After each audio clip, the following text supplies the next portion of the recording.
Hey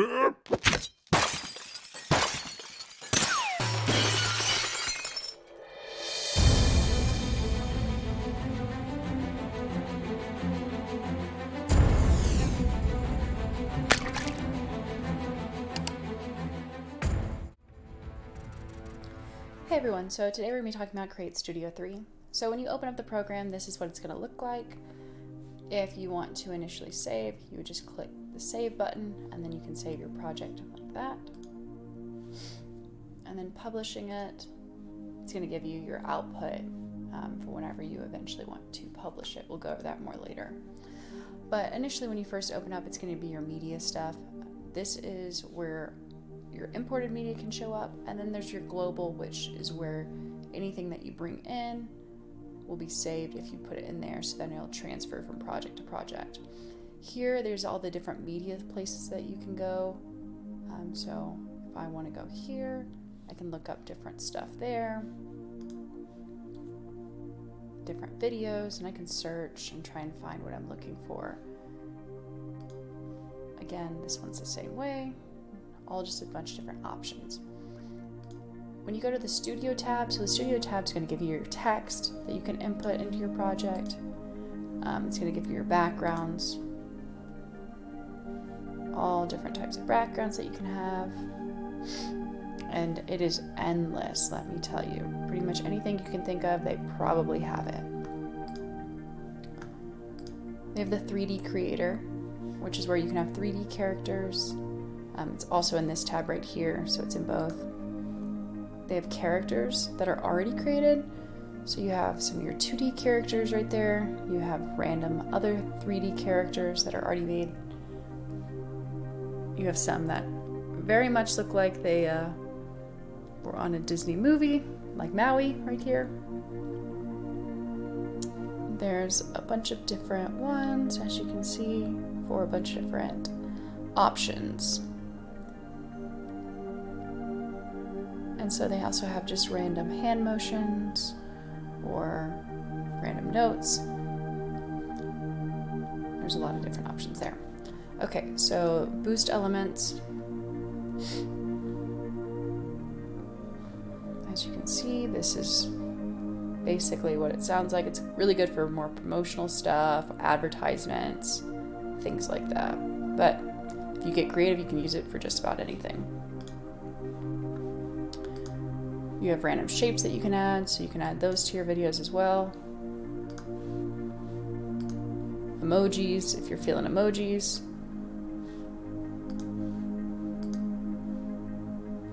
Icons, so if you have a scene that you've created and you just want to add new items to it, you can go in here and add new stuff to it as well. There's animated titles, so you can get a little more creative with your text for transitions, intros, all different kinds of stuff. Effects are pretty cool. There's a bunch of different ones. These can also be good sometimes for transitions, depending on how you use them.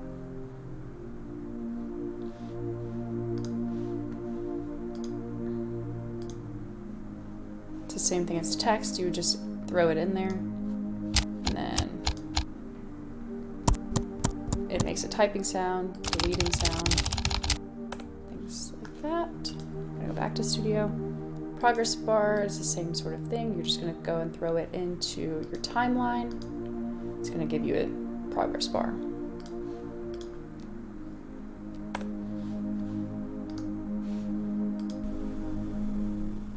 So carousel, you can go ahead and drag this in as well. Alright, so carousel, you can go in and you can add photos to this. So if you click edit slides, there's default ones, and you can just replace the image and you can put whatever images you want, and then it'll play through like that. So that's what carousel is. As you can see, there's a lot of different options here. YouTube is going to be your more YouTube specific stuff. If you're making it for a YouTube video like I am, you can have this astronaut telling you to subscribe. You can have all of the YouTube symbols falling in. There's a bunch of different options. Some of these have green screens that you can go in and edit the symbols that are in there, but we'll get into that more so later. So these you can do more logo stuff, you can do more customized.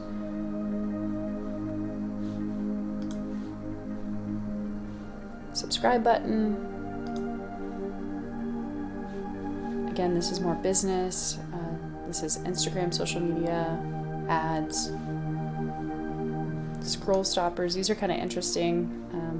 They're very particular, depends on what you want to use them for, but this one's just a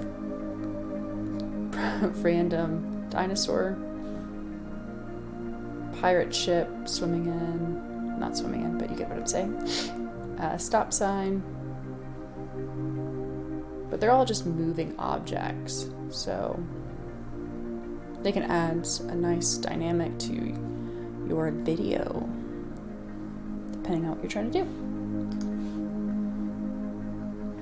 The doodles are also fun for certain things, especially when you're trying to doodle educational videos or things like that. And there's a lot of different options, both color and black and white for those.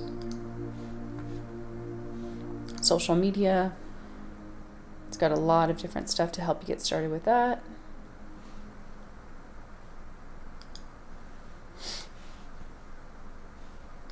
Bobbleheads, I personally have not used these, but they could be fun depending on how you want to use it. I think this is more of a humorous way to do it.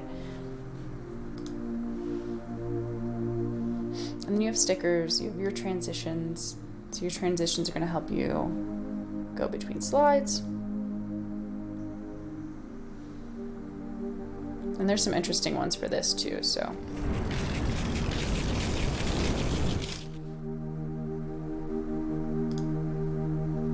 And there's more hands in this one. Some of them are videos, some of them are just standstills. It just kind of depends on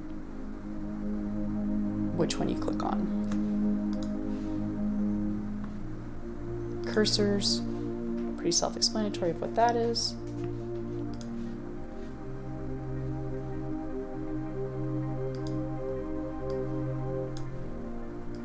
So this one's just going to scroll through.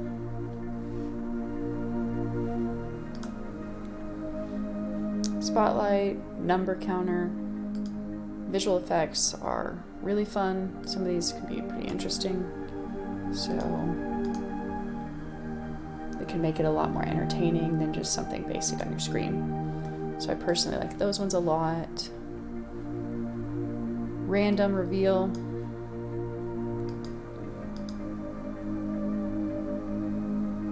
So it's just going to go through like that. And then text in a box. Pretty self-explanatory. So that's everything that is in the studio. And you can also search in here. So say you wanted to, I don't know, look for a triangle. It's going to give you little triangles. So if it's in the title, it'll give you that. Grass. It's going to give you anything that has grass. So dirt and grass, which is a moving one. Park. I don't know why this is under grass, but I guess because you cut grass maybe. But yeah, it's going to give you a whole bunch of different stuff like that. All right, so now if you go into Studio, Studio is going to have some pre-made animated effects here. So mobile app one, it's going to have her doing an introduction, and then it's going to have a whole bunch of different ones. And so you could go through and you could use every single one of these. You can use just one or two of them. It really depends on what you're wanting to do. And there's a bunch of different ones in here. So for music, you have music of all different types that you can add. You have your sound effects here, so a bunch of different things there, just depending on what you're trying to add. You have speech, so you have your AI speech, which uses a certain amount of characters per time. So each time you generate a speech, it's going to use characters until you have to buy more. Keep that in mind when you're doing it. But you can choose between a male and a female voice, and you can also choose the age or the way their voice is going to sound. And you can obviously listen to it a little bit before you generate it. And then you can choose the stability and the clarity of it as well. I personally like doing the AI generated voice. It sounds the best, unless you just choose to record your own voice.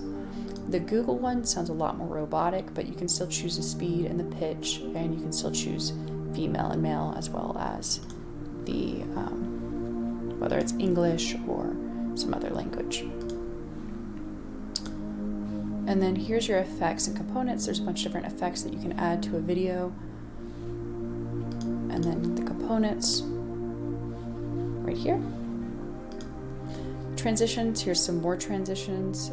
These are kind of fun in a different way. And then that's the end of those. And again, I don't know if I've covered it yet, but if you want to use these and you're trying to slide it in and it's not working, just press this little download button. If you don't have the premium version of this, not all of them are going to be available to you. But yeah, if you are able to download it, just press that and you'll be able to slide it in there. So here we are in the 3D characters. So the 3D characters, again, you would just press download, which I've already done with some of them, and then you can bring this character in. In a future video, I'll go over how to customize the characters, but for now, I'll just show you what bringing them into the scene can do and what you can do for movements. So now we have Bella in here. So Bella is just in an idle state right now. We can adjust how long she's in a state by clicking on this little square box to the right. So she's just going to be standing there. She's not doing much of anything. So if we want to adjust what she's doing, we can go here and press idle and say maybe we don't want to put her in idle at all. We want to have her flying like a superhero. So now she's going to be flying like a superhero. Very cool. If we want to add a new action to that, then we can press the add new action, and then maybe we just want her floating and waving now instead. So maybe I want to adjust that, and it wants her to drop down in between, and I don't necessarily want her to do that. So I can come here and I can right click.